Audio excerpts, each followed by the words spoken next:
Buenas tardes, Luis. Es un gusto que Buenas. hayas asistido a este segundo congreso de ajedrez, educación y salud aquí en Menorca.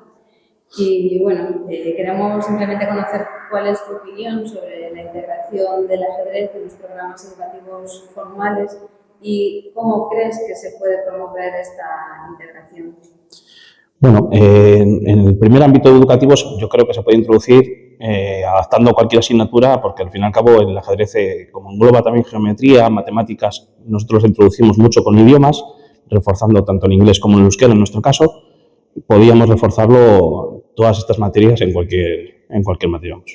Bueno, pues nada, simplemente conocer así un poco por encima tu opinión y muchísimas gracias por tu tiempo. A vosotras.